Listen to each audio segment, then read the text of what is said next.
सत्य, न्याय और अहिंसा की जमीन कह सकते हैं बिहार को, कह सकते हैं ना।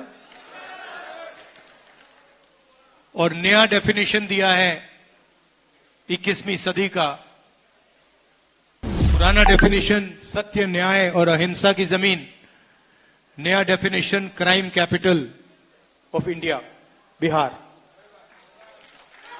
तो देखिए कहां से कहां पहुंच गए आप लोग। शुरुआत भैया, शुरुआत कहां हुई, आपकी सोच कहां कहां पहुंची। नमस्कार, आप दर्श न्यूज देख रहे हैं। मैं हूं परमबीर सिंह। कांग्रेस के नेता राहुल गांधी आज बिहार के दौरे पर हैं। नीतीश कुमार के गृह जिले नालंदा पहुंचे हैं, जहां पर अति पिछड़ा समाज के लोगों को राहुल गांधी संबोधित कर रहे हैं। और इस दौरान उन्होंने बड़ा बयान दिया है। उन्होंने कहा है कि बिहार कैपिटल ऑफ क्राइम हो चुका है और उन्होंने कई गंभीर आरोप जो हैं बिहार की एनडीए सरकार पर और केंद्र की सरकार पर लगाए हैं। तो देखिए राहुल गांधी क्या कुछ कह रहे हैं। सत्य, न्याय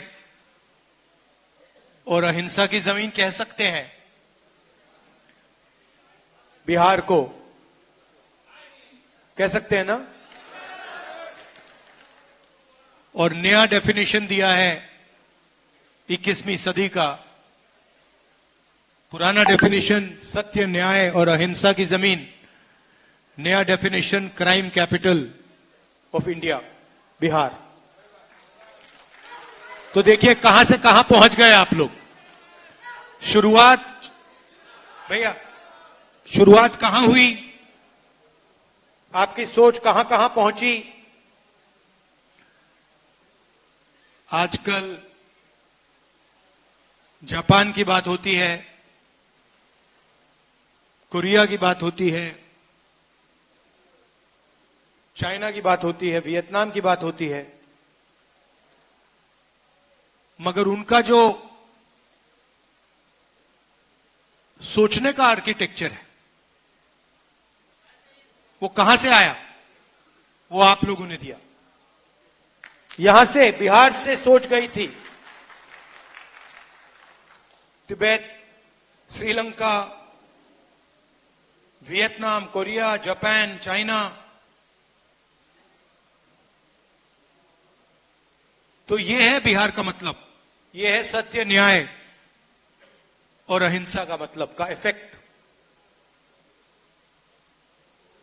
और आज ये सब भूल गए आपकी सरकार, आप लोग नहीं, आपकी सरकार ये सब भूल गई और बड़े शब्दों में बिहार को क्राइम कैपिटल बना दिया। यही बदलाव हम चाहते हैं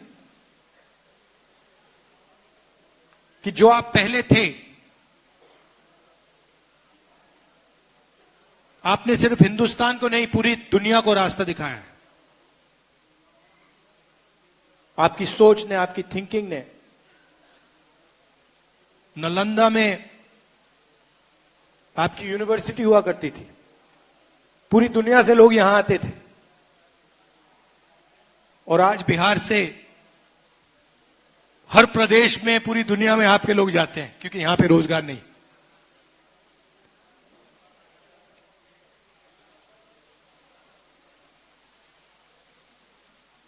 मुझे भी सत्य में इंटरेस्ट है।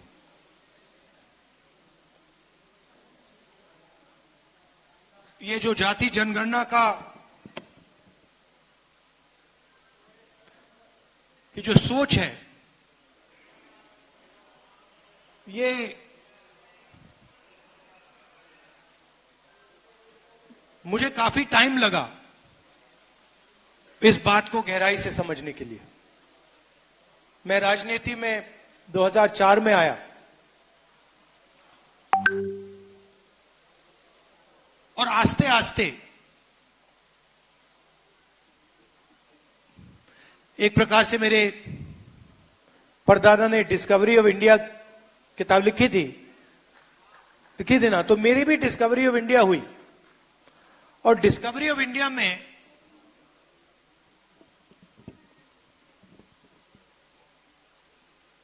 आस्ते आस्ते मुझे दिखने लगा कि जिसको हम इंडिया कहते हैं उसमें 90% लोगों की भागीदारी तो है ही नहीं, कहीं नहीं है।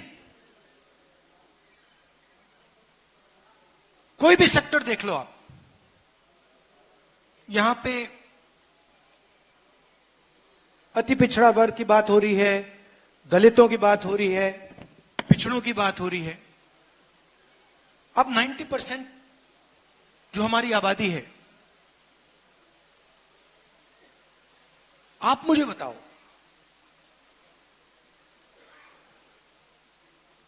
कौन से सेक्टर में आप लोग हो? आप कॉर्पोरेट सेक्टर में हो? 500 सबसे बड़ी कंपनियां हैं, लाखों करोड़ रुपए उनका कर्जा माफ होता है। धड़ाधड़ इंफ्रास्ट्रक्चर के प्रोजेक्ट्स मिलते हैं। बजट में कानून बनाकर एक कानून बदल के उनको उनके बिजनेस को हजारों करोड़ मिलते हैं। मुझे आप 500 में से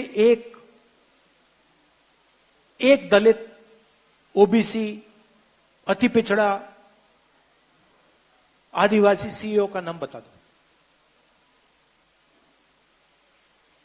एक भी नहीं है।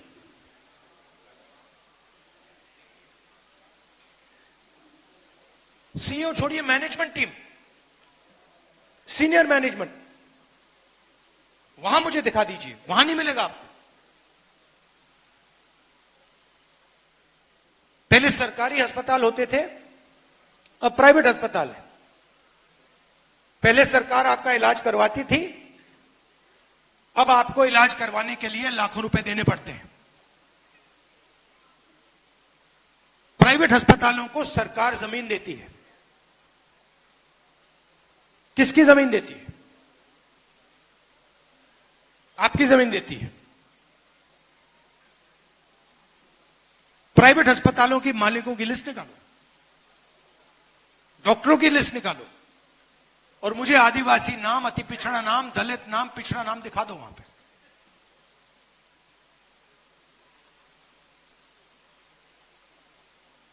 ठीक है, आप कहोगे नहीं, हमें कॉर्पोरेट सेक्टर में जगह नहीं चाहिए, हमें प्राइवेट अस्पतालों में जगह नहीं चाहिए। तो फिर मैं पूछूंगा, शिक्षा के सिस्टम में बता दो।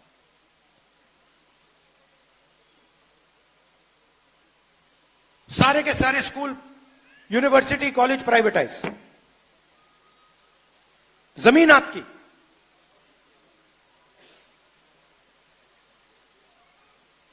प्राइवेट कॉलेजेस के मालिक की लिस्ट निकालो, दिखाओ मुझे कहां है 90%। यही बात जुडिशरी में, ब्यूरोक्रेसी की आप जानते हो, रिजर्वेशन है, मगर ब्यूरोक्रेसी में आपके जो लोग हैं वो पीछे बैठे रहते हैं बंद कमरों में। जहां पैसे डिस्ट्रीब्यूशन की बात आती है, बजट की बात आती है, पिछले साल मैंने बताया था,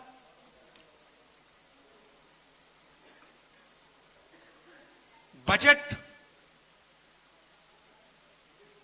11 अफसरों ने बनाया, फोटो थी, 90% का उसमें कोई नहीं। बड़ी बड़ी मिनिस्ट्रीज को देख लीजिए,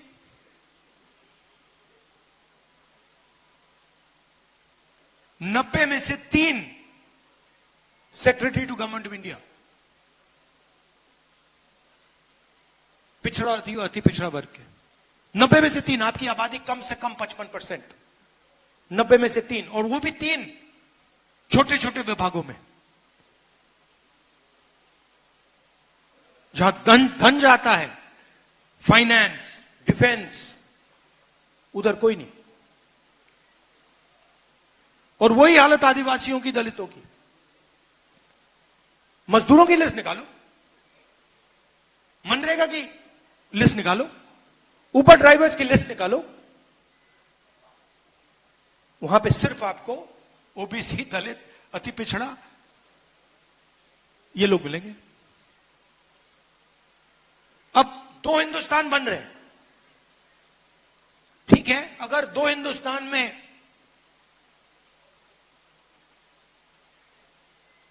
50% आपका कंट्रोल होता और 50% किसी और का, तो ठीक है। मगर आपकी आबादी 90% है और आपका कंट्रोल 5% भी नहीं है।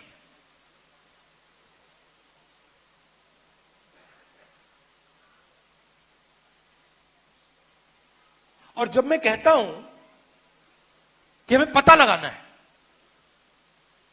मैंने कोई पॉलिसी प्रिस्क्रिप्शन आज तक नहीं दी है। मैंने आज तक यह नहीं कहा है कि भाई जाति जनगणना के बाद हम क्या एक्शन लेंगे, मैंने आज तक नहीं बोला है। मैं सिर्फ यह बोल रहा हूं कि पता लगाना है कि इस देश में किसकी कितनी भागीदारी है, बस पता लगाना है। आपको चोट लगती है, आपको कभी चोट लगी है, हड्डी टूटी आपकी, किसकी यहां पे हड्डी टूटी? जब आपकी हड्डी टूटी, का पैर टूटा था, हाथ टूटा था, पैर टूटा था, पहली चीज आप डॉक्टर के पास गए, आपने क्या बोला? डॉक्टर ने आपको क्या बोला? एक्सरे कराना है। अगर आप कहते कि भैया मैं नहीं कराऊंगा,